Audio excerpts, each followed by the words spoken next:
ఓకేనండి. చిన్న ప్రార్థన చేసుకొని మనం ప్రారంభించుకుందాం ప్రియులారా. క్రీస్తునందు మమ్మల్ని మిక్కిలిగా ప్రేమించిన మా ప్రియ పరలోకపు తండ్రి, మీకు వందనాలు నాయనా. ఇచ్చినటువంటి ధన్యకరమైన సమయంలో మీ కృతజ్ఞతలు తండ్రి. అవును నాయనా, మరి మీ మాటల యందు మేము భయభక్తులు కలిగి, మీ విధులు నాయనా మరి గైకొని చక్కగా మీ మార్గంలో నడవటానికే మేము ప్రాణాలతో ఉన్నాము నాయనా. మరి అది ఎల్లప్పుడూ మేము మనసులో ఉంచుకొని నాయనా చక్కగా మీ యందు భయభక్తులు కలిగి మీ మాటలు నేర్చుకుని బ్రతకడానికి గల సహాయమును దయచేయండి. మరి మీ మాటలు చెప్పడానికి సిద్ధపడి ఉన్న నాకు సమయోచితమైన జ్ఞానమును దయచేయండి. వింటున్న వారు అందరూ కూడా చక్కగా వినటానికి వినగలిగే చెవులను వారికి దయచేస్తారని నమ్ముతూ యేసుక్రీస్తు నామములో ఈ ప్రార్థన మీకు సమర్పిస్తున్నాను తండ్రి. ఆమేన్. ప్రేమిని వారలారా, మరి ప్రభు అయిన యేసుక్రీస్తు వారి పరిశుద్ధమైన నామములో మీ అందరికీ కూడా నా హృదయపూర్వకమైన వందనములు చెల్లిస్తున్నాను. ప్రియులారా, మరి ఈరోజు మనకు ఏర్పాటు చేయబడిన పాఠం పరీక్ష ఓర్పును పుట్టించున. ప్రియులారా, నిజంగా ఈ ఓర్పు గురించిన విషయాలు క్రైస్తవులైన ప్రతి ఒక్కరూ తెలుసుకోవలసిన అవసరత ఎంతైనా ఉంది అని ప్రతి ఒక్కరూ గమనించాలి. ఎందుకంటే ప్రియులారా,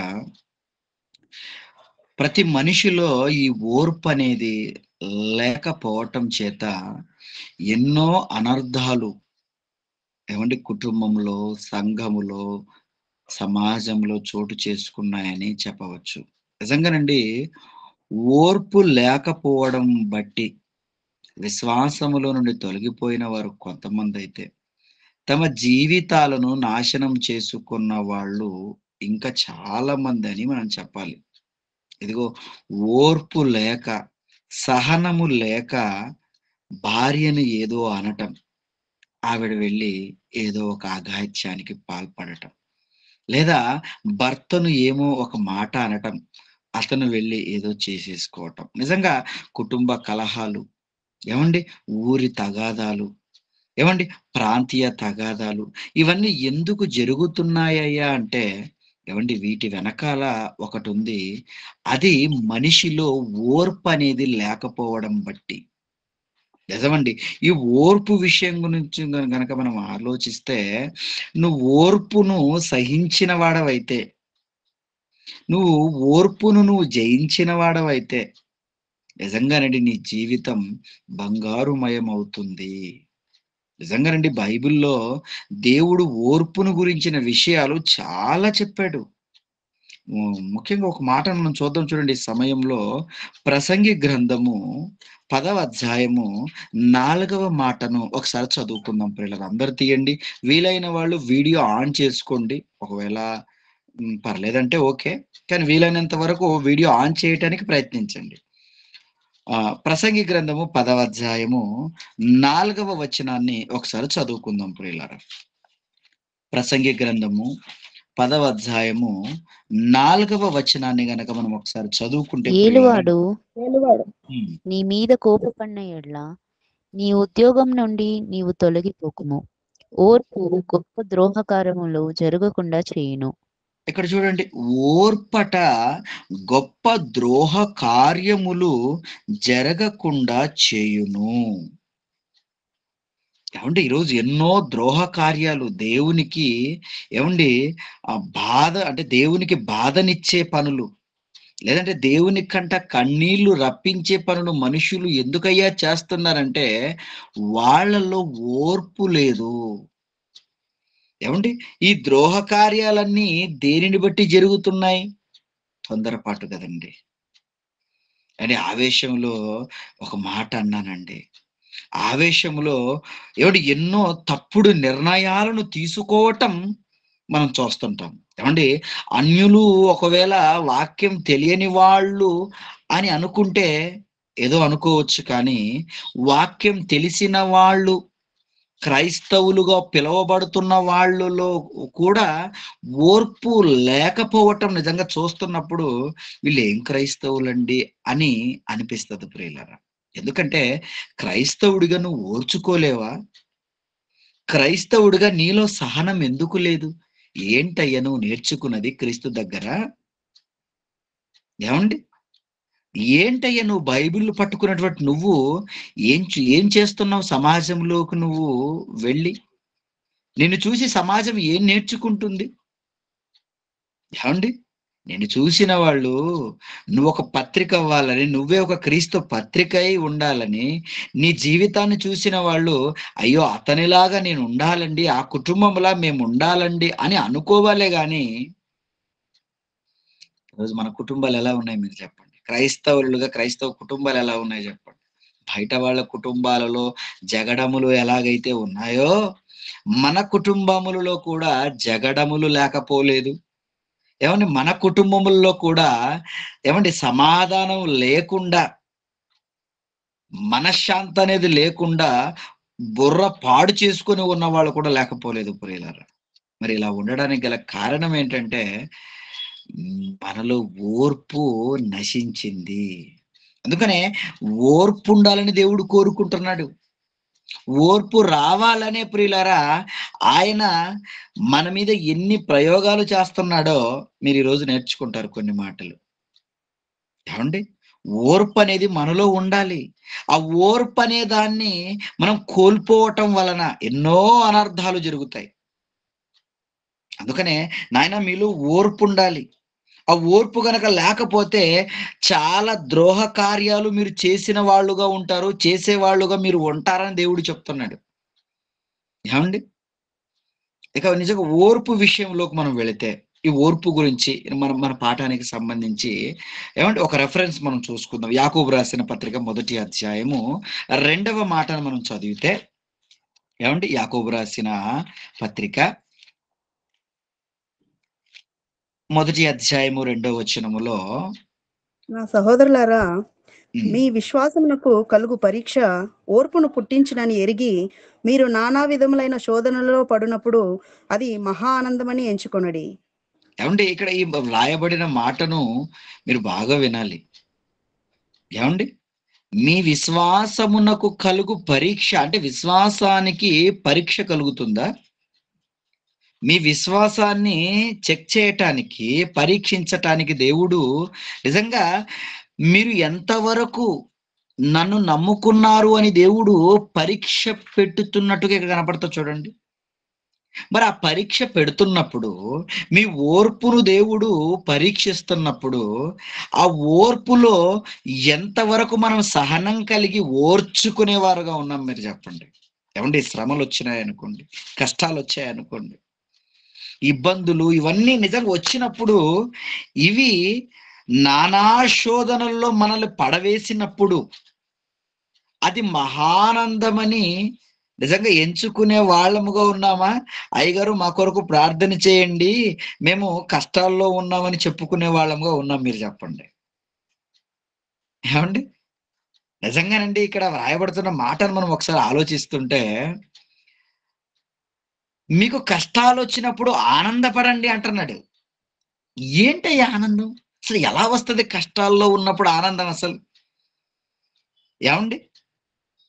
ఏవండీ ఇబ్బందుల్లో నిజంగా కష్టాలనేసరికి మనసంతా బాగోదు కదండీ! ఏవండీ? మనసు నిండా దుఃఖం ఉంటది. ఏంటయ్యా నాకే ఈ ప్రాబ్లమ్స్ ఎందుకు అనిపిస్తది కదా! మరలా ఉన్నప్పుడు దేవుడు ఎందుకు ఆనందపడమంటున్నాడు? ఏవండీ దేవుని మాటల్లోని ఆంతర్యము మనకర్థం కావాలి ప్రియులారా. అది అర్థం కాలేదు గనుకనే మాకే ఈ కష్టాలండి, మాకే ఈ సమస్యలండి, మాకెందుకండి ఈ సమస్యలు, మాకెందుకండి ఈ శోధనలని ఈరోజు క్రైస్తవులుగా మీరు అనుకుంటున్నారా? అందులోని ఆశీర్వాదం మీకు అర్థం కాలేదు. నిజమండి. మన విశ్వాసానికి దేవుడు పరీక్ష పెడుతున్నాడు. నిజంగా నువ్వు విశ్వాసివేనా? నిజంగా నువ్వు నా ఎడల ప్రేమను కనపరిచేవాడుగా ఉన్నావా? ఎందుకంటే నేను కనపడను కదా!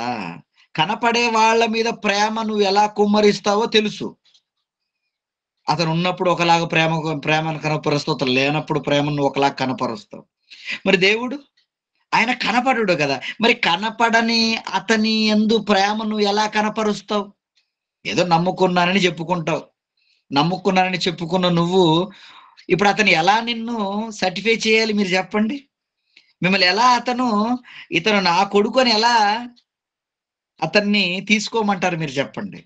అందుకనే మీ విశ్వాసమునకు కలుగు పరీక్షిస్తాడు దేవుడు.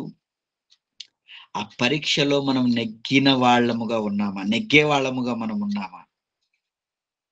ఏవండీ నిజంగానండి ఈ ఓర్పు విషయంలో గనక మనం ఆలోచిస్తే అంటే దేవుడు ప్రతీది కూడా పరీక్షలు ఎలా పెడతాడండి అంటే, మనకి ఎగ్జాంపుల్‌గా పాత నిబంధన గ్రంథము. అందులో ఎన్నో చరిత్రలు దేవుడు మనకు రాసిచ్చాడు. అందులో గొప్ప ఎగ్జాంపుల్‌గా మనకిచ్చినటువంటి చరిత్ర ఒక జనాంగం గురించిన చరిత్ర. అదే ఇశ్రాయేలుల గురించిన చరిత్ర. ఆ ఇశ్రాయేలు గురించి మనం ఒకసారి చదువుకుంటే, ఒక మాట మనం చదువుకుందాం. ద్వితీయోపదేశకాండం 8వ అధ్యాయము. ఏవండీ? ద్వితీయోపదేశకాండము 8వ అధ్యాయము 2వ మాటను ఒకసారి చదువుకుందాం ప్రియులారా. 2వ మాట, 2వ వచనము. మరియు మరియు నీవు ఆయన హ్మ్. ఆజ్ఞలను గైకొందువో లేదో నిన్ను శోధించి నీ హృదయములలోనున్నది తెలుసుకొనుటకు నిన్ను అణచు నిమిత్తమును అరణ్యములో ఈ 40 సంవత్సరములు నీ దేవుడైన యెహోవా నిన్ను నడిపించిన మార్గం అంతటినీ జ్ఞాపకము చేసుకొనుము. బాగా వినాలిక్కడ. నిజంగా ఏమని చెప్తున్నాడు చూడండి. నీవు ఆయన ఆజ్ఞలను గైకొందువో లేదో అని నిన్నేం చేస్తున్నాడంటే, నిన్ను శోధించి నీ హృదయములో ఉన్నది తెలుసుకొనుటకు 40 ఏండ్లు అరణ్యంలో నడిపించాడటండి వాళ్ళని. ఏవండీ? నిజంగానండి ఐగుప్తు నుండి కానానుకు గట్టిగా చెప్తే ఏవండీ దాని కొలతలో గనక మనం లెక్కేస్తే సుమారుగానండి ఐగుప్తు నుండి యెరూషలేముకు కానాను క్షమించండి కానానుకు ఏవండీ ఆ కానాను భూభాగానికి ఎంతండి దూరం అవుతది అనండి మనం ఒకసారి అడుగుతుంటే నిజంగా చరిత్ర లెక్కల ప్రకారం సుమారుగా 650 కిలోమీటర్లటండి ఐగుప్తు నుండి కానాను భూభాగానికి వెళ్ళటానికి. ఏవండీ 650 కిలోమీటర్ల దూర ప్రయాణం చేయటానికి 40 ఏళ్ళు అవసరమంటారా మీరు చెప్పండి? ఏవండీ? సగటున ఒక మనిషి రోజుకి ఎంత ప్రయాణం చేయగలడండి నడిచి? ఎందుకంటే అప్పట్లో ఏవండీ వాహనాలు పెద్ద పెద్ద వాహనాలు 6,00,000 మంది ఒకే దాంట్లో వెళ్ళిపోయే వాహనాలు ఇప్పటికీ లేవనుకోండి. ఏదో కొన్ని వేల సంఖ్యల్లో వెళ్ళిపోవచ్చు అనుకుంటాను.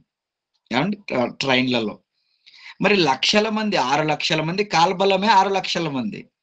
ఇక చిన్నపిల్లలు, వృద్ధులు అలాంటి వాళ్ళు ఎంతమందున్నారో లక్షల మందని మనం చెప్పుకోవచ్చు. ఇప్పుడు లక్షల మంది ప్రయాణం రోజుకి ఎన్ని కిలోమీటర్లు సాగవచ్చు మీరు జెప్పండి? ఏవండీ నిజంగా రోజుకి ఒక 10 కిలోమీటర్లు నడిచినా 650 కిలోమీటర్లు నడవటానికి ఎన్ని రోజులు కావాలండి వాళ్ళకి? ఎన్ని నెలలు కావాలండి? ఎన్ని సంవత్సరాలు కావాలి మీరు జెప్పండి? నిజంగానండి. ఇలా మనం లెక్కలు వేసుకుంటూ వెళితే అసలు ఏవండీ 650 కిలోమీటర్లు నడవటానికి ఈ యొక్క ఇశ్రాయేలీయులకు 40 ఏండ్లు ఎందుకు పట్టింది? మీరొకసారి ఆలోచించండి ప్రియులారా. దేవుడు పరీక్ష పెట్టాడు. వాళ్ళ విశ్వాసాన్ని దేవుడు పరీక్షించాడు. వారిలో ఓర్పును దేవుడు ఏవండీ నిజంగా ఎంతవరకు ఉందో వాళ్ళను చూసాడండి. ఉందా వాళ్ళలో ఓర్పు అంటే ఎవ్వరిలో ఓర్పు లేదండి. అసలు సహనం కానివ్వండి, కొద్దిసేపు ఉందామని కానివ్వండి, దేవుడు మాకిస్తాడని కానివ్వండి, ఇలాంటి లక్షణాలు ఇశ్రాయేలులో ఏమైనా ఉన్నాయంటారా మీరు చెప్పండి? ఏది కొద్దిగా మాకు ఆహారం లేదు. ఇస్తానన్నాడు కదా! రోజు ఇస్తున్నాడు కదా! కొద్దిగా లేట్ అవ్వటానికి లేదా? ఈరోజు లేకపోతే ఏమైంది కదా! రేపు ఇస్తాడు కదా! లేదండి. మాకెందుకు లేదు. ఈ మేమిక్కడికి చావడానికొచ్చామా? ఐగుప్తులో ఉన్నప్పుడే మేము బాగున్నాం. వాళ్ళ మాటలు మీకు తెలియనిది కాదు కదండీ! వాళ్ళ జీవిత చరిత్ర. నిజంగా అందుకని దేవుడు వాళ్ళ జీవితాలను చూసినటువంటి దేవుడు ఎందుకండి వాళ్ళ మీద కోపపడ్డాడు మీరు చెప్పండి? ఎవరి మీద ఆయనకి కోపం? హెబ్రీ గ్రంథకర్త మాట్లాడతాడు కదా! ఒకసారి చూద్దాం చూడండి హెబ్రీయులకు రాసిన పత్రిక. ఏవండీ? హెబ్రీయులకు రాసిన పత్రిక ఒక మాట చదువుదాం చూడండి. హెబ్రీయులకు రాసిన పత్రిక 3వ అధ్యాయము 17వ వచనములో హెబ్రీయులకు రాసిన పత్రిక 3వ అధ్యాయం 17వ ఎవరి వచనములో ఎవరి మీద 40 ఏండ్లు ఆయన కోపగించెను? పాపము చేసిన హ్మ్. వారి మీదనే గదా! వారి హ్మ్. శవములు అరణ్యంలో రాలిపోయెను. తన చూడండి ఇక్కడ. వారి శవములు అరణ్యములో రాలిపోయాయట. ఎవరి మీదండి? 40 ఏండ్లు ఆయన కోపపడ్డాడు. 40 ఏండ్లు కోపమేనా? ఎందుకండి 40 ఏండ్లు కోపం? ఏ ఒక్కరిలో విశ్వాసము, దేవుడు దానిని బలపరచటానికి పెట్టినటువంటి పరీక్ష, ఓర్పు, అది ఎవ్వరిలో లేదు ప్రియులారా. ఏమండి? అది ఎవ్వరిలో లేదు. ఎవరు కూడా ఓర్పు అనేది వీళ్ళలో లేదు. ఈ ఓర్పు వలన ఇంకొకటి ఏమొస్తదో తెలుసా? నీలో ఓర్పు ఉంటేనే నీకు నిరీక్షణ వస్తది తెలుసా? రోమీయులకు రాసిన పత్రిక 5వ అధ్యాయము 3వ వచనం నుంచి చదువుకుందాం ప్రియులారా. ఏమండి? రోమీయులకు రాసిన పత్రిక 5వ అధ్యాయము అంతేకాదు 3వ వచనం నుంచి. శ్రమ ఓర్పును, ఓర్పు పరీక్షను, పరీక్ష హ్మ్. నిరీక్షను కలుగు చేయనని ఎరిగి శ్రమల హ్మ్. యందును అతిశయపడదుము. ఏమండి? ఇక్కడ బాగా నిజంగా మనము అర్థం చేసుకుంటే, శ్రమ ఓర్పునట, ఓర్పు పరీక్షనట.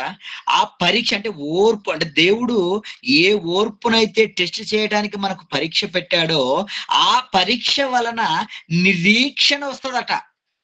నిరీక్షణ అంటే ఏమండి? నిజంగా మనం విశ్వాసులమని ఎలాగండి నమ్మాలి? విశ్వాసమునకు రుజువేంటి? ఏమండి?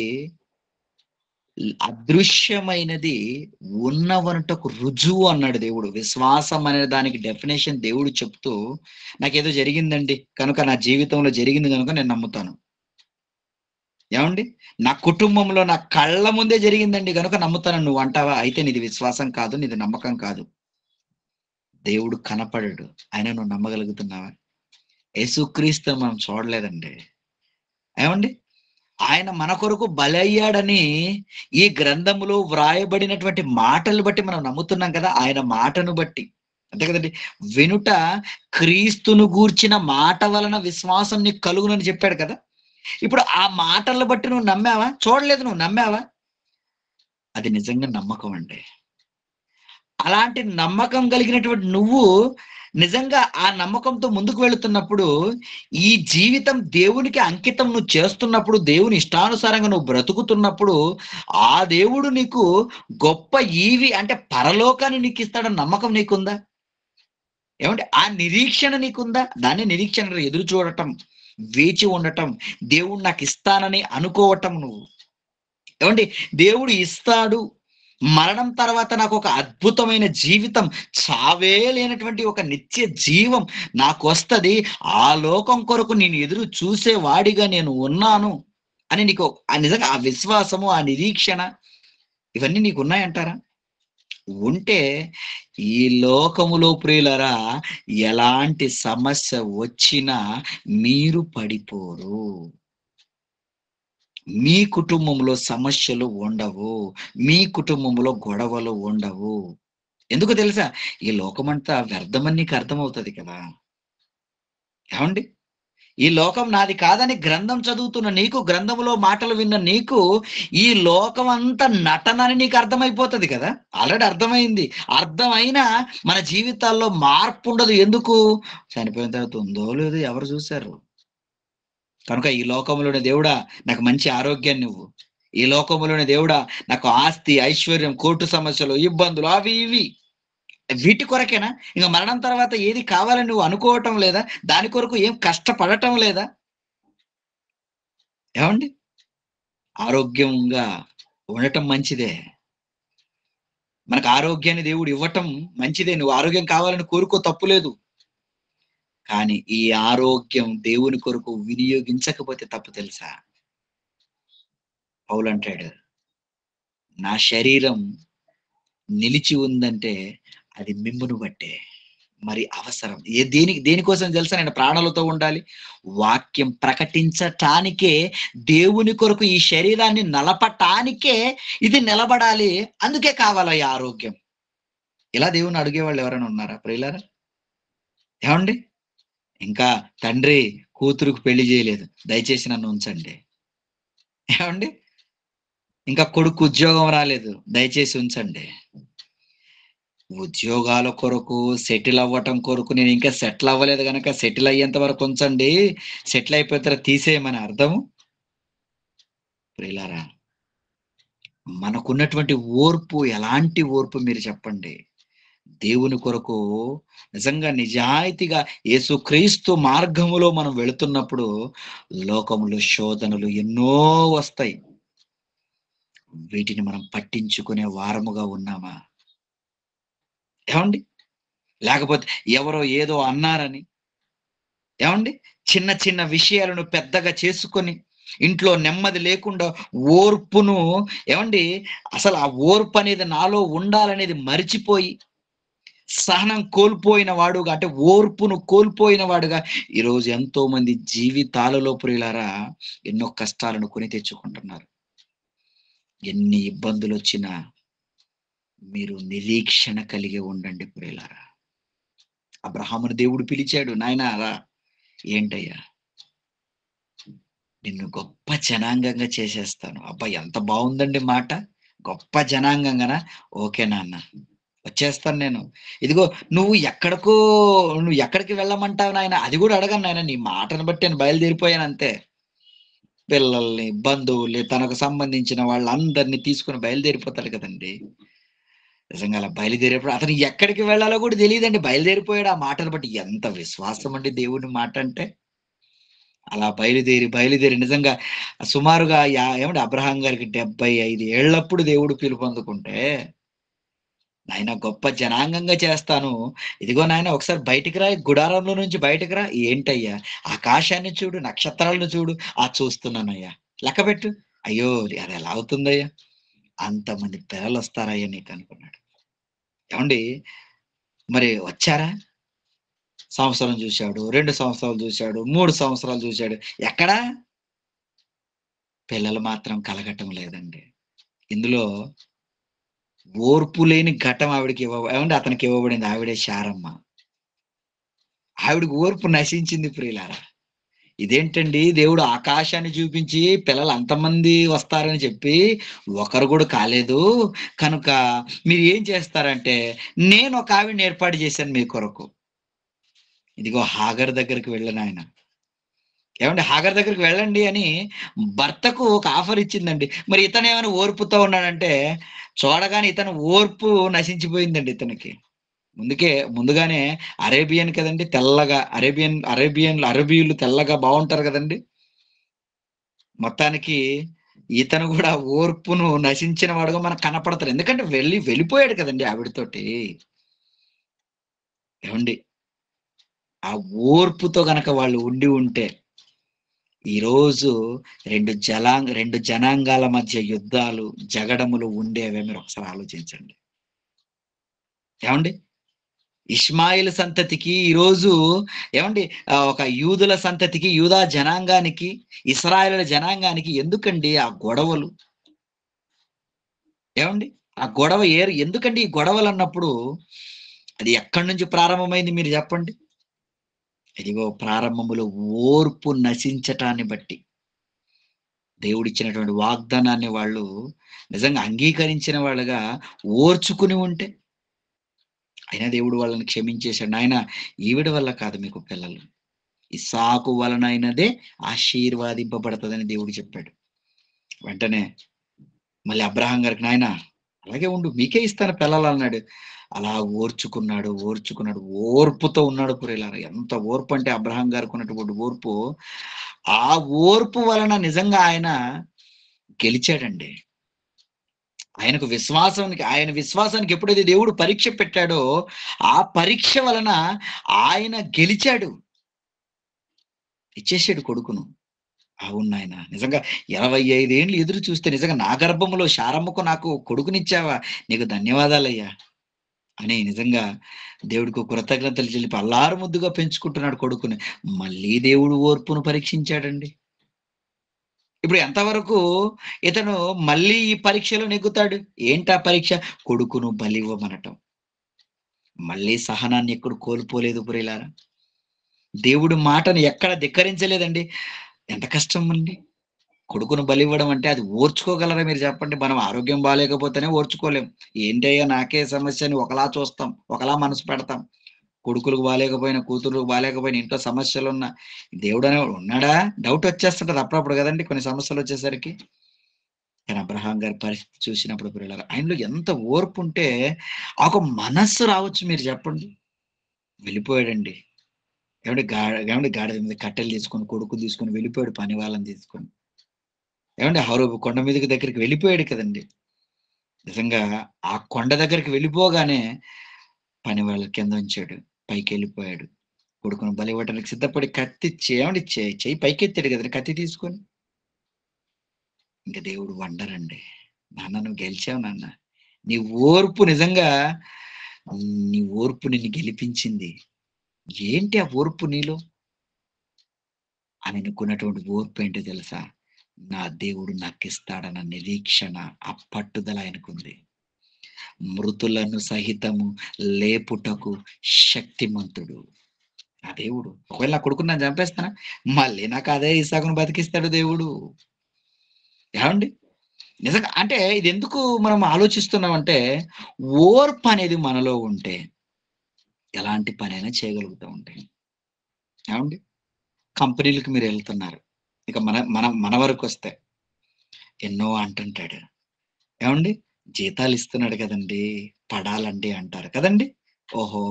ఇది అర్థమైంది గదా నీకు. జీతాలిస్తున్నాడు గనక అతను ఎన్నన్నా పడాలి. ఎంత పని చెప్పినా ఏవండీ ఎంత విసుగున్నా వాళ్ళిచ్చినటువంటి టైమ్‌ని మనం వాళ్ళకిచ్చేయాలి గదండీ! మీకు సమయం ఇంతిచ్చారు పని జేయమని. మీకు ఏవండీ ఇంత పని చేయాలని మీకు అప్పగించిన పనిని మీరు సమయాన్ని పాటిస్తూ వాళ్ళిచ్చినటువంటి పనిని కూడా మీరు చేసేయాలి. ఎంత ఓర్పండి. ప్రతిరోజు వెళ్ళాలి. అయ్యో! ప్రతిరోజు వెళ్ళాలా? నేను ఈ నెల రానని మీరన్నారనుకోండి. శుభ్రంగా నువ్వు ఇంటికాడ ఉండిపో అంటారాళ్ళు. అంటే ఎంత ఓపికతో వెళ్ళాలి. ఎందుకయ్య ఇంత ఓపికంటే ఏవండీ ఇంట్లో భార్య గుర్తొస్తది. పిల్లలు గుర్తొస్తారు. ఫ్యామిలీ గుర్తొస్తది. ఈ ఫ్యామిలీని నేను భరించాలంటే ఈ ఓర్పు నాకుండాలి అంటారు. ఏవండీ? నిజంగా ఇవి అర్థమయ్యాయి కదా! ఇవి అర్థమయ్యే ఖచ్చితంగా అన్ని ఫాలో అవుతున్నారు గదా! దేవుడు అర్థమయ్యాడా? ఏవండీ నిజంగా దేవుడు అర్థమైన వాళ్ళ జీవితాలు ఎలా ఉంటాయో తెలుసా? యాకోబు గారు ఒక మాట అంటాడండి. ఒక మాట చూద్దాం. యాకోబు గారు పలికినటువంటి ఒక మాట చూద్దాం. ఆదికాండము 48వ అధ్యాయము 15వ వచనాన్ని ఒకసారి చదువుకుందాం ప్రియులారా. యాకోబు గారు అంటున్నటువంటి మాట ఆదికాండము 48వ అధ్యాయము 15వ వచనము. అతడు యోసేపును హ్మ్. దీవించి అతడు నా యోసేపును పిత దీవించి నా పితరులైన అబ్రహాము, హ్మ్. ఇస్సాకులు ఎవని ఎదుట నడుచుచుండిరో ఆ దేవుడు హ్మ్. నేను పుట్టినది మొదలుకొని నేటి వరకును ఎవడు నన్ను పోషించెనో ఆ దేవుడు అనగా సమస్తమైన కీడులలో నుండి నన్ను తప్పించిన దూత ఈ పిల్లలను ఆశీర్వదించును గాక. ఏవండీ ఇక్కడ యాకోబు గారు మాట్లాడుతున్న మాట. నేను పుట్టినది మొదలుకొని నేటి వరకు అంటే అతడు ఉన్నంత వరకు ప్రియులారా నన్ను పోషించినది దేవుడే. నా పని కాదు. ఏవండీ? నేను చేస్తున్నటువంటి వృత్తేనా? లేకపోతే నా పిల్లలా? నా వాళ్ళా? ఎవరయ్యా నన్ను పోషించింది? నా దేవుడు నన్ను పోషిస్తున్నాడన్న విశ్వాసం, నమ్మకం ఆయనలో ఉందండి. అందుకని ఆయన యాకోబు గారి ఓర్పును కూడా మనం చూసినప్పుడు, ఆయన పడినటువంటి బాధను, ఆయన పడినటువంటి శోధనను కూడా మనం చూసినప్పుడు, ఆయన జీవితంలో చాలా కన్నీళ్లుంటాయండి. ఇదిగో కొడుకుని చంపేశారు. తమ్ముళ్ళే ఏవండీ యోసేపు గారి తమ్ముళ్ళే చంపేశారు కదా! కొడుకులే. చిన్న కొడుకుని చంపేసి, నాయనా చిన్న కొడుకు ఏవండీ తమ్ముడు ఎక్కడికెళ్ళాడో మాకు తెలీదన్నప్పుడు ఆయన ఎంత బాధపడతాడో మీరు చెప్పండి. ఆ బాధల్లో ఆయనేమైనా దేవుడిని దూషించిన వాడుగా ఉన్నాడా? లేదు. ప్రతి కీడు నుండి నన్ను దేవుడు తప్పించాడు. అన్ని నా మేలుకే చేశాడు దేవుడు. పుట్టినది మొదలుకొని ఇప్పటి వరకు నన్ను పోషిస్తున్నది దేవుడు. నిజంగా ఈ మాట అనగలమా మనము? నన్ను పోషిస్తున్న దేవుడండి అనగలమా? ఏదో మాట వరకు అంటారు గానీ, ఎక్కడ దేవుడండి మేము వెళ్ళాలి గదండీ అని వెళతా ఉంటారు.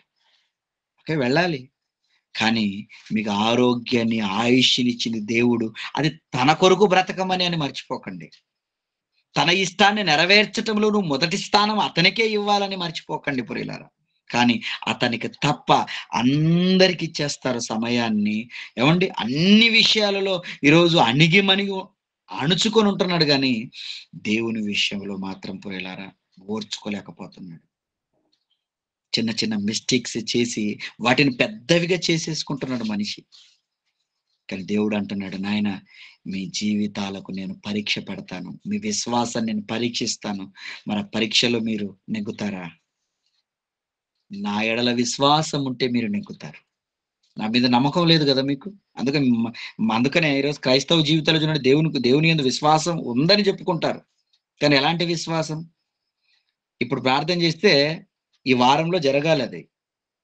లేకపోతే ఒప్పుకోరండి. ఎందుకనండి? అయ్యగారి ప్రార్థన దేవుని దగ్గర చేరలేదు. అయ్యగారు చేశారో లేదో. అంతే కదండీ! డౌట్ వచ్చేస్తుంటది విశ్వాసులకు. అయ్యగారిని ప్రార్థన చేయమన్నాము, చేశారో లేదో, చేసి మేము చెప్పి నెల అవుతుంది. మా కుటుంబంలో ఏం జరగలేదు. అంటే అయ్యగారికి బలం లేదేమో. ఏవండీ? ఇలా అనుకునేవాళ్ళు లేరంటారా? సంవత్సరాల తరబడి ప్రార్థనలు చేసిన, మీ జీవితం అయిపోయేంత వరకు, అంటే మీ ఆయుష్ ముగింపు వరకు మీరు ప్రార్థన చేసినా మీ జీవితాలలో సమాధానం ఏమి లేవు, మాకు బాధలే ఉన్నాయని మీరు చెప్పుకుంటారా? అయినా సరే మీరు బాధపడటానికి వీలు లేదు. ఎందుకంటే వాక్యం అర్థమైన వాళ్ళు, దేవుని ప్రేమ అర్థమైన వాళ్ళు, నాకేం జరిగినా నాయనా పర్లేదు. నాకేం జరిగినా పర్లేదు. నేను మాత్రం క్రీస్తును విడిపోను. మిమ్మల్ని దూరం చేసుకోను. ఆ నమ్మకం, ఆ ఓర్పు, ఆ సహనం ఎలాగండి వస్తది మీరు చెప్పండి? నమ్మకం ఉన్నప్పుడు. భర్త మీద భార్యకు నమ్మకం ఉన్నప్పుడు, భర్తవి చిన్న చిన్నవి ఏవో మిస్టేక్స్ తెలిసినప్పుడు, లేదా భార్యవి ఏవైనా చిన్న చిన్న మిస్టేక్స్ తెలిసినప్పుడు అతను ఓర్చుకుంటాడు. ఎందుకు? నా భార్య మీద నాకు నమ్మకం ఉందండి. ఏవండి? నా భర్త మీద నాకు నమ్మకం ఉందండి.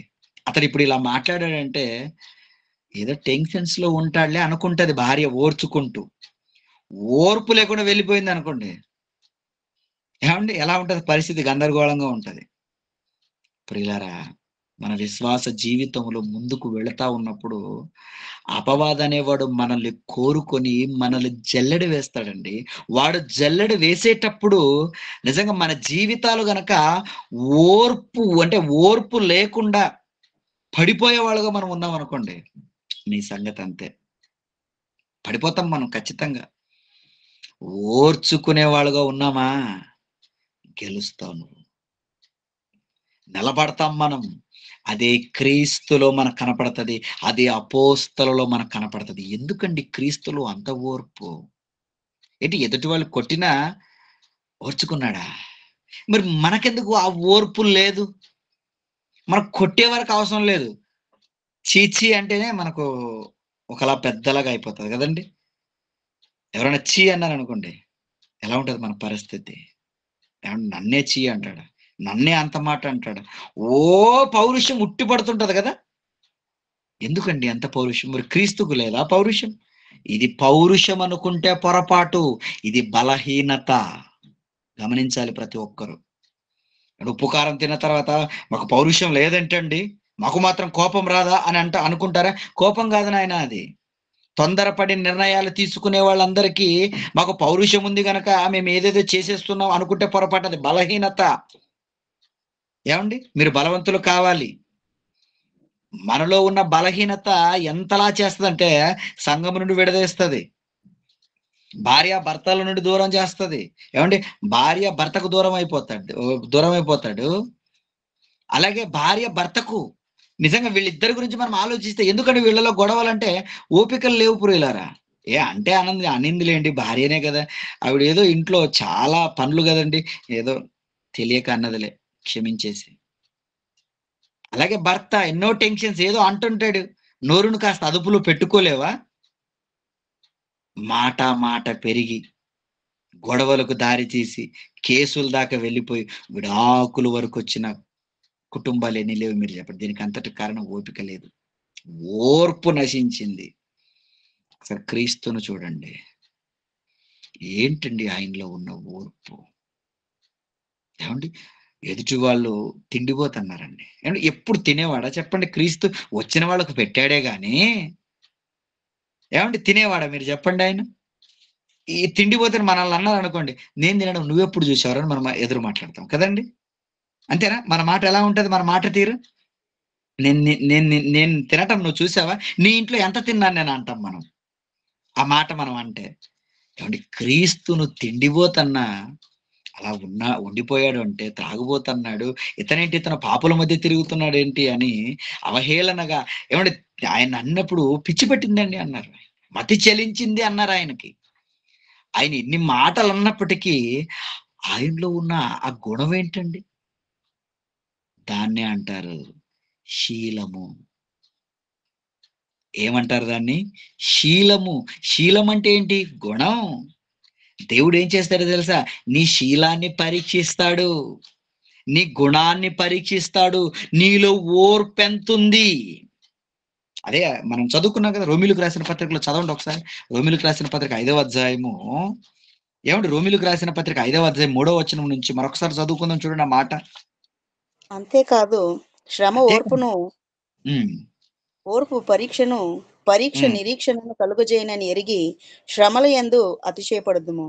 అంటే నీలో ఉన్నటువంటి ఆ ఓర్పు ఎంతవరకు నువ్వు నిరీక్షణ అంటేనే కింద అంటాడు ఫుట్‌నోట్‌లో ఏమంటాడు 2 నుండి శీలము అంటాడు ఫుట్‌నోట్‌లో అక్కడ బైబిల్‌లో. అంటే నీ శీలాన్ని దేవుడు పరీక్షిస్తాడు. నీవు నిజంగా ఎంతవరకు దేవుని యందు నిరీక్షణ కలిగి ఉన్నావు. నిజంగా దేవుడంటే నిరీక్షణ, ఆయన ఇస్తాడన్న నమ్మకము, ఆయన నన్ను కాపాడుతున్నాడు, ఆయన నన్ను చూస్తున్నాడు. 24 అవర్స్ నేను దేవుని అబ్జర్వేషన్‌లో ఉన్నాను గనక నన్నెప్పుడు చూసేది దేవుడే, నాకు ప్రతిఫలాన్ని ఇచ్చేది కూడా దేవుడే. అని నిజంగా దేవుని మీద డిపెండ్ అయ్యి ఎంతమంది బ్రతకగలుగుతున్నారు? ఎంతమంది తమ జీవితాలను మార్చుకున్న వాళ్ళున్నారు? ఏవండీ ఇలా లేరు గనుకనే మీ గుణం బాలేదు. మీ శీలం బాలేదు. ఏవండీ? మీలో ఓర్పు లేదంటే కారణం మీ శీలం బాలేదండి. శీలం అంటే గుణం గదండీ! మీ గుణం బాలేదండి. అందుకనే ఎన్నో మిస్టేక్స్ చేసి కుటుంబాలలో ఏవండీ? ఎన్నో సమస్యలు కొని తెచ్చుకుంటున్నారు. కనుక గుణం మనలో ఉండాలి. శీలం మనలో ఉండాలి. ఆ శీలం క్రీస్తులో ఉంది.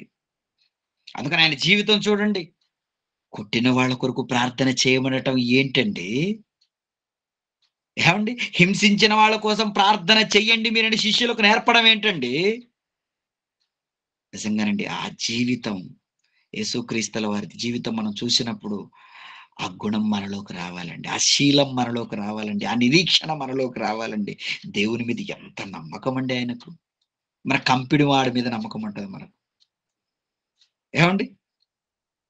అతను నెల తర్వాత ఇచ్చే డబ్బుల కోసం నిజంగా అతను చెప్పినట్టల్లా మనం చేస్తుంటాం కదా! అతని మీద నమ్మకం మనకుంది. కానీ దేవుడు చావు తర్వాత మనకి ఇవ్వబోతున్నటువంటి బహుమానం పట్ల, ఆ జీవితం పట్ల మనకు నమ్మకం లేదు గనుకనే మన జీవితం సరిచేసుకోకుండా, దేవుడు విడిచిపెట్టమన్నవన్నీ విడిచిపెట్టుకోకుండా ఇంకా మన జీవితాలలో అలా ముందుకు వెళుతున్నామంటే కారణం మన శీలం బాలేదు. ఓర్పు లేదు మనలో. ఒకసారి క్రీస్తును చూడండి. ఎంత ఓర్పు ప్రియులారా ఆయన జీవితంలో మనం చూసినప్పుడు. కొడుతుంటే ఆయన కోపం ఎందుకు రాలేదు మీరు చెప్పండి? ఓర్చుకున్నాడు. నేను తిరగబడితే వీళ్ళేమవుతారు? యేసుక్రీస్తు తిరగబడ్డాడనుకోండి ఏమవుతారు అందరూ? మసైపోతారండి. ఎందుకు తిరగబడలేదు? లోక కళ్యాణార్థం. మనందరి జీవితాలు బాగుండాలి.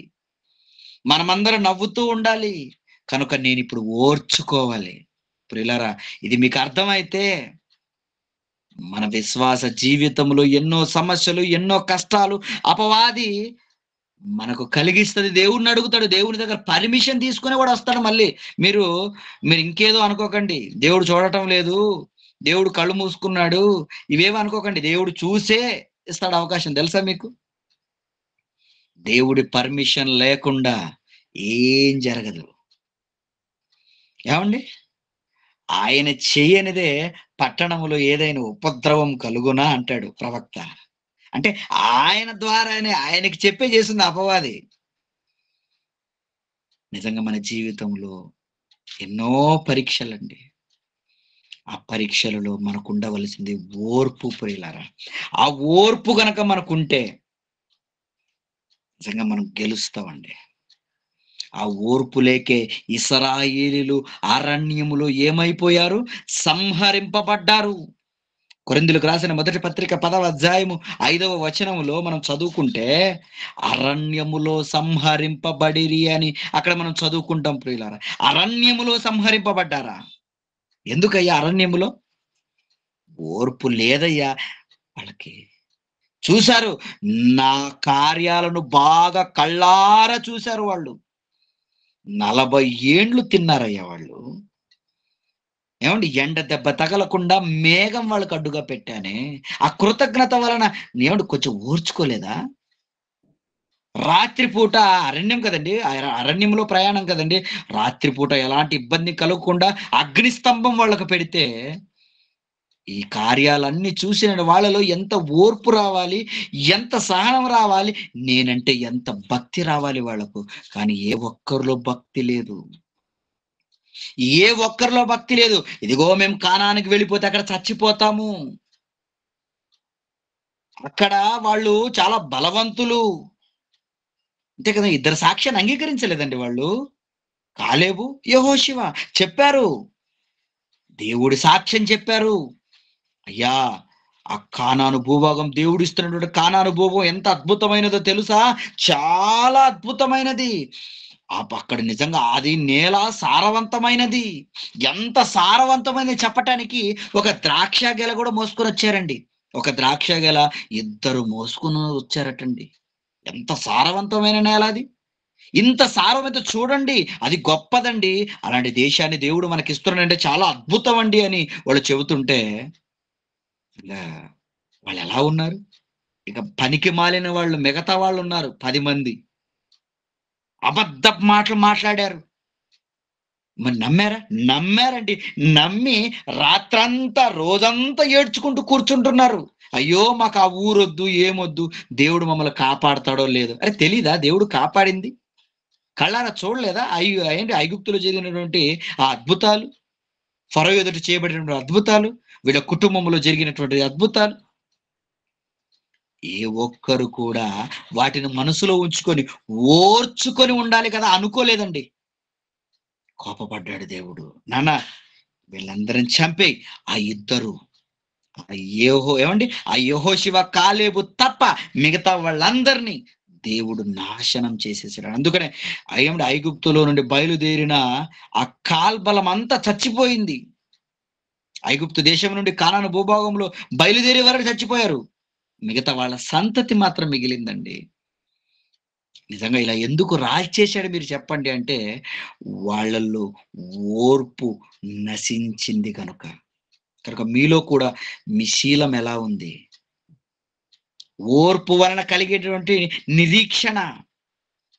ఏమండి, దేవుడు పెట్టేటువంటి పరీక్ష వలన మీకు ఓర్పు, ఏమండి, ఓర్పు అనేది మీలో ఉందా? అయ్యో, దేవుడు నాకు ఇప్పుడు ఇది పెట్టాడంటే, ఈ కష్టాలు ఉన్నాయంటే, నేను ఈ కష్టాలని పట్టించుకొని నేనేదో కృంగిపోయేవాడుగా, నేనేదో తప్పిపోయేవాడుగా, నేనేదో ఏమంటే దేవుళ్ళో నుండి దూరం అయిపోయేవాడుగా ఉండకూడదు. ఇదంతా నా మంచికే జరుగుతుంది.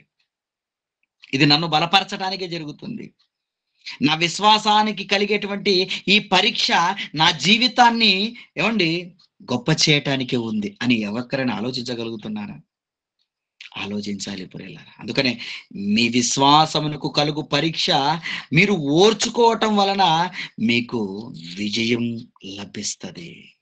ఒక మాట అంటాడు యేసుక్రీస్తుల వారు అంటాడు, లూకా రాసిన సువార్త 21వ అధ్యాయము, లూకా రాసిన సువార్త 21వ అధ్యాయము 19వ వచనం నుంచి మనం చదువుకుందాం ప్రియులారా. 19వ వచనం. మీరు మీ ఓర్పు చేత మీ ప్రాణములను దక్కించుకొందురు. మీలో ఓర్పు ఉండటం బట్టి మీరు మీ ప్రాణాలను దక్కించుకుంటారట. చూడండి, పైన లిస్ట్ చెప్తాడు. ఏం లిస్టు? ఏమండి, ఇదిగో 17వ వచనం నుంచి, నా నామము నిమిత్తము మీరు మనుషులందరి చేత ద్వేషింపబడుదురు గాని మీ తల వెంట్రుకలలో ఒకటైనను నశింపదు. ఇదిగో, నా మీద నమ్మకం ఉందా? నేను చెప్పినట్టు మీరు బ్రతుకుతారా? ఎక్కడండి దేవుడు చెప్పినట్టు బ్రతికితే మాకు తినడానికి అన్నం కూడా ఉండదు అంటారు. అందుకని చూడండి, ఈరోజు అబద్ధాలు. ఏమండి, అబద్ధాలు మాట్లాడలేకుండా ఉండలేకపోతున్నాడు మనిషి. ఎందుకంటే అయ్యో మరి ఎలాగండి లోకంలో ఉండాలంటే ఏదో వెళ్ళిపోవాలి కదా అనుకుంటారా? దేవుడు చెప్పిన మాటను బట్టి ఒక అబద్ధ విషయంలోనే కాదు, ఆయన బ్రతకమన్నట్టు నిజంగా బ్రతకటానికి మీ జీవితాలను సాధకం చేయండి. అభ్యాసం చేయండి. దేవుడు కోరుకున్నట్టుగా ఆయన పెట్టినటువంటి ఈ శరీరం, అంటే ఈ శరీరాన్ని ఆయనే కదండీ మనకిచ్చాడు. ఈ శరీరం ఆయన ఇచ్చి, ఈ శరీరంలో ఆత్మనుంచాడు. ఆత్మ చేత ఈ శరీరాన్ని మనం నడపాలని. కానీ ఈరోజు శరీరానికి లోబడిన వాళ్ళముగా, ఏమండి?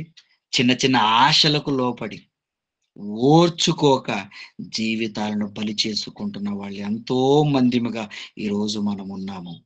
కనుక పిల్లలు ఒక్కసారి కళ్ళు తెరవండి. ఓర్చుకోండి. శరీరానికి వచ్చే ఏ బలహీనతనైనా పక్కన పెట్టండి. ఓర్పు కలిగి ఉండండి. మీ ప్రాణాలు మీరు కాపాడుకుంటారంటున్నాడు యేసుక్రీస్తు. ఏమండి? మీ ప్రాణాలను మీరు కాపాడుకోవాలా? అయితే మీలో ఓర్పు ఉండాలి. అది ఎంతవరకు ఉండాలో తెలుసా? చివరిగా ఒకరి జీవితంలో కొంచెం ఓర్పును చూసి మీకు ముగించేస్తాను. దావీదు గారు. ఆయనకున్నటువంటి ఓర్పు. నిజంగానండి అపవాది చాలా ఎత్తులేసాడండి దావీదుని పోగొట్టుకోవాలని. ఏమండి? దావీదుని పోగొట్టాలని చాలా ప్రయత్నాలు చేశాడు వాడు. కానీ దావీదు మాత్రం నిలబడ్డాడు ప్రియులారా. ఓర్చుకున్నాడు. కారణం దేవుని మనస్సును తెలుసు. దేవుని మనసును తెలుసుకున్నవాడుగా ఆయన ఉన్నాడు. అందుకని దేవుడే దావీదు గురించి ఇచ్చిన సాక్ష్యం, నా ఉద్దేశములన్నీయు నెరవేర్చినవాడు. ఆయన గురించి ఇచ్చిన సాక్ష్యం చదవండి ఒకసారి. లూకా అపోస్తుల కార్యాలు 13వ అధ్యాయం 22వ వచనము. అపోస్తుల కార్యాలు, ఏమండి? అపోస్తుల కార్యాలు 13వ అధ్యాయం 22వ వచనములో తరువాత డైరెక్ట్ గా మాటను చదివితే, మరియు నేను యెషయా కుమారుడైన దావీదును కనుగొంటిని, అతడు నా ఇష్టానుసారుడైన మనుష్యుడు, అతడు నా ఉద్దేశములన్నీయు నెరవేర్చెను. ఏమండి? దేవుని ఉద్దేశాలన్నీ నెరవేర్చిన వాడుగా ఎవరు కనపడతాడు? దావీదు. నిజంగా దావీదును దేవుడు చూసినప్పుడు దావీదు మనసంతా ఎలా ఉందో తెలుసా? అతని ఇష్ట ప్రకారంగా లేదండి.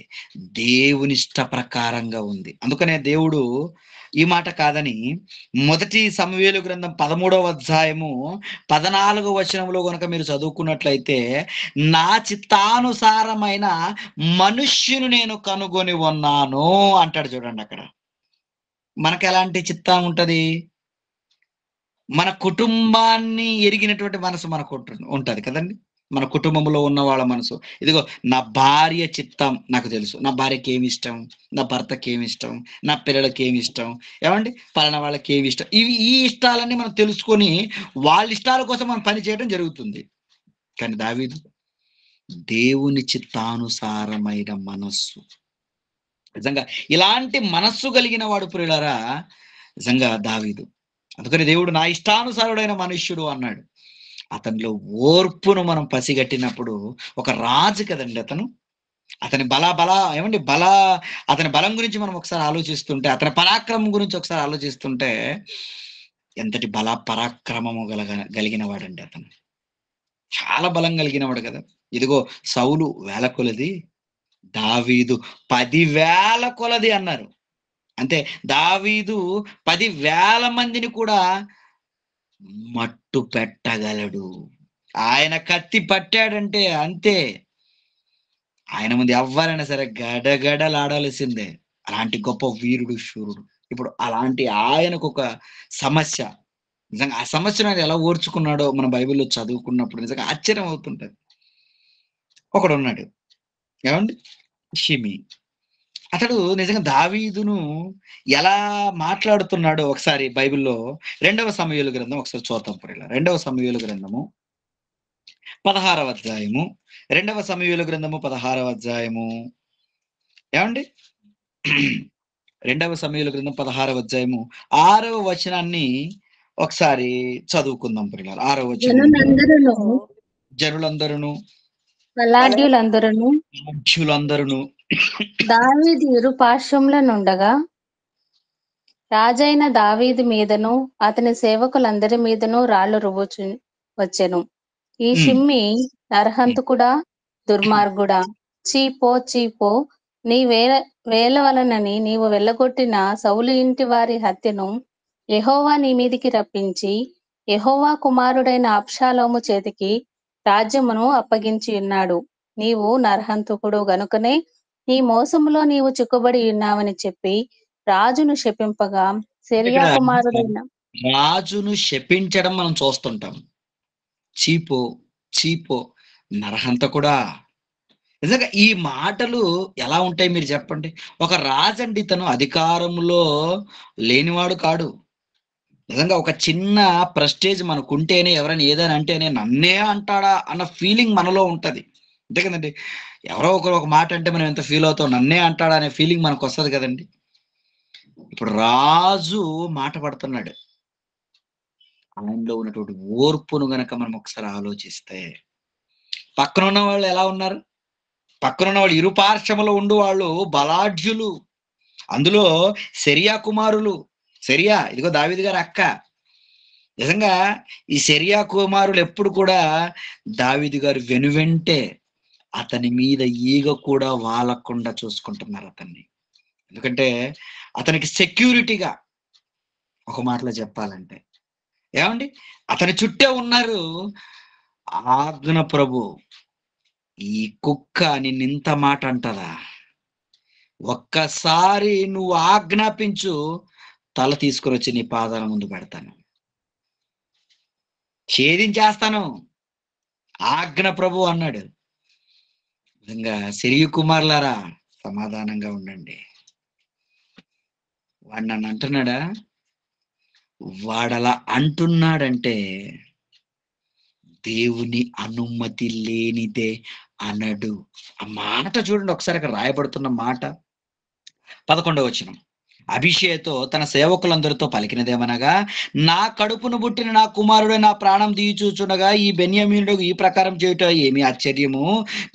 ఏమంటే వాని జోలి మానుడి, యెహోవా వానికి సెలవిచ్చినాడు గనుక వానిని శపింపనీయుడి. యెహోవా నా శ్రమను లక్ష్య పెట్టునేమో, వాడు పలికిన శాపమునకు బదులుగా యెహోవా నాకు మేలు చేయునేమో. ఏమంటే ఇక్కడ మాట్లాడుతున్నటువంటి మాట మీరు ఒకసారి ఆలోచించండి. వారిని శపింపనీయుడి. ఎందుకు శపింపనివ్వుడి? దేవుడు నాకు పెట్టాడు పరీక్ష, నా ఓర్పును పరీక్షిస్తున్నాడు. ఇప్పుడు నేను ఓర్చుకోవాలి. ఈ విషయం కనుక మీకు అర్థమైతే, మన జీవితాలలో ఎలాంటి ప్రాబ్లమ్స్, తల తెగ్గొట్టుకోవాలండి అనేటంత ప్రాబ్లమ్స్ మీకు వచ్చినా టేక్ ఇట్ ఈజీ తీసుకుంటారు మీరు. తెలుసా మీకు? నిజం ప్రియులారా, ఇది అర్థం కాక భార్య అంటే నువ్వు వెళ్ళిపోతావా? భర్త అంటే నువ్వు వెళ్ళి ఉరిపోసుకుంటావా? కుటుంబంలో ఏదో అప్పుల కోసం అప్పులోడు వచ్చాడని నువ్వు ఏదేదో చేసేసుకుంటావా?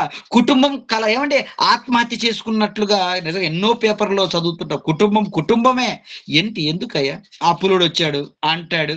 ఏం పోయింది చెప్పు? కష్టపడు. లేనిపోనివి నువ్వే ఏమండి ఉన్న దాంట్లో తృప్తి పొందక లేనిదాన్ని ఆశించి అన్ని నువ్వే తెచ్చుకున్నావు తల మీదకి. అంతేగా మనిషి ఎలాంటి వాడు? ఉన్న దాంట్లో సంతృప్తి పొందాలనుకోడు, లేనిది కావాలనుకొని అప్పులు చేసుకొని, పైగా దేవుడు నన్ను ఏదో చేశాడు అనుకున్నట్టుగా ఈరోజు నువ్వు దేవుడిని నిందిస్తున్నావు. కాదయ్యా, మనం చేసుకున్నదే మన నెత్తి మీదకి వస్తాయి ప్రతిదీ. అలాంటప్పుడు పురిలారా, దేవునిలోకి వచ్చినటువంటి మనం ఏ విషయాన్నైనా ఎలా ఆలోచించాలో ఒక్కసారి మీరు ఏమండి బైబిల్ బట్టి ఆలోచించండి. పెద్దగా తీసుకోకండి ప్రియులారా. సింపుల్. ఈ 60-70 సంవత్సరాలలో నీకు వచ్చినటువంటి చిన్న కష్టం ఇది. ఈ కష్టాన్ని నువ్వు పెద్దగా చేసుకున్నావు అనుకో, నిత్యాగ్ని దండన యుగ యుగములు కాలాలు అక్కడ. కనుక ఈ 60-70 ఏండ్లలో ఓర్పు అనేది మీకు ఉండాలి ప్రియులారా. 60-70 ఏండ్లు నిజంగా దేవుడు పరీక్ష పెడతాడా?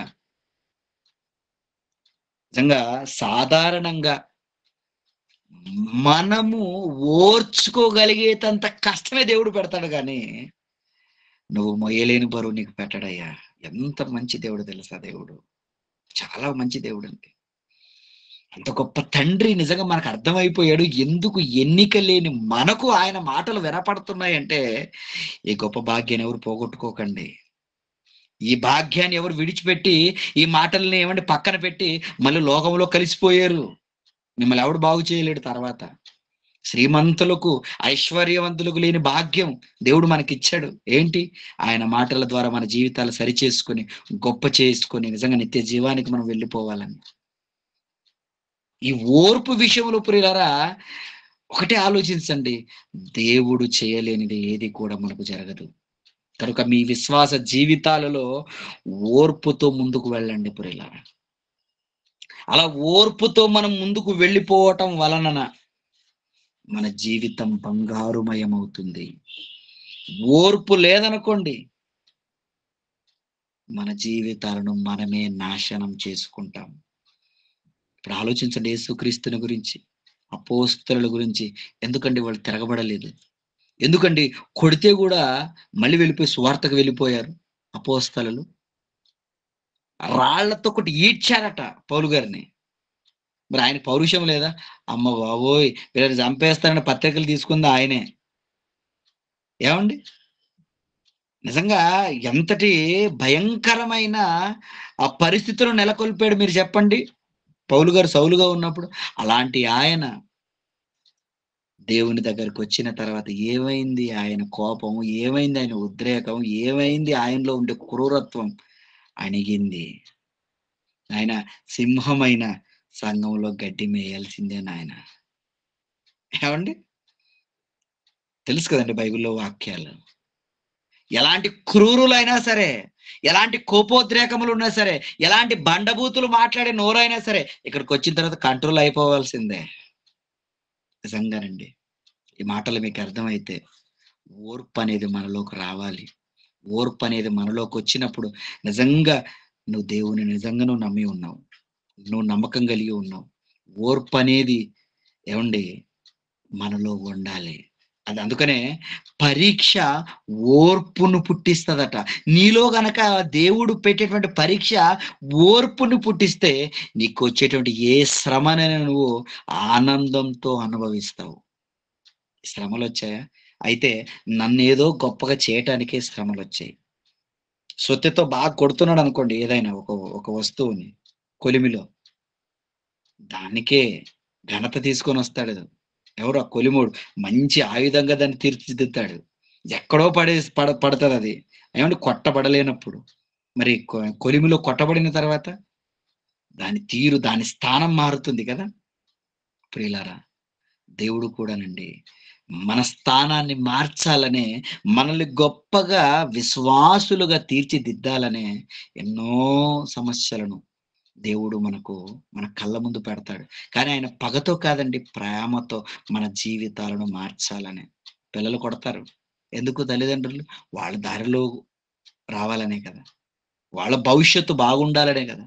ఇది మీకు అర్థమైతే నానా బాధలలో, నానా శ్రమలలో మీరు పడుతున్నప్పుడు అది మహానందముగా ఎంచుకొనిడి అన్నాడు అంటే ప్రియులరా, మనం ఓర్చుకునే వాళ్ళుగా మనం ఉండాలి. కానీ దేవుడు మంచి ఆశీర్వాదాన్ని మనకు ఇస్తాడు. కనుక అపవాది ఇస్తున్నటువంటి ఎన్ని ఎత్తులను, పై ఎత్తులనైనా మీరు ఓర్చుకొని బలవంతులుగా మీరు ఉన్నారనుకోండి, విజయం మీదే.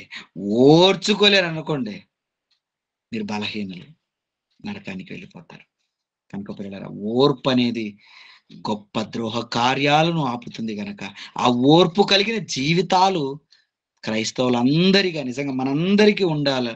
అలా ఉండాలని దేవుడు అలాంటి ఆశీర్వాదాన్ని మనకు దయచేయాలని కోరుకుంటూ ఈ మాటలు ముగిస్తున్నాను. ప్రార్థన చేసుకుందాం, కళ్ళు మూసుకోండి.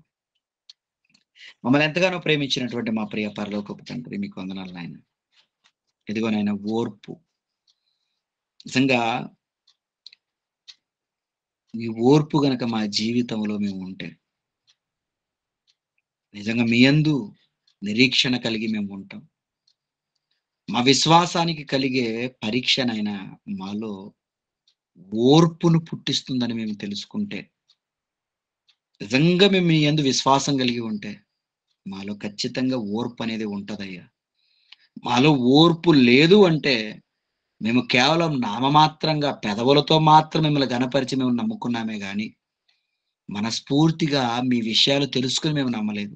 కనుక అలాంటి బలహీనమైన స్థితిలో నుండి మమ్మల్ని బలవంతులుగా మార్చండి. చావు తర్వాత నిత్య జీవాన్ని, ఆ యుగయుగములు ఆ జీవితాన్ని ఇచ్చేది మీరేనయ్యా. కనుక అలాంటి జీవితం మాకు కావాలి. ఈ 60-70 ఏండ్ల జీవితం ఇది నాటకపూరితమైనది. కనుక ఈ నాటకపూరితమైన జీవితంలో మాకున్నటువంటి ఎన్నో నాయన లోపాలు, కోపము, ద్వేషము, సహనము లేకపోవటము, శరీర కార్యాలు మాలో ఉన్నాయ్యా.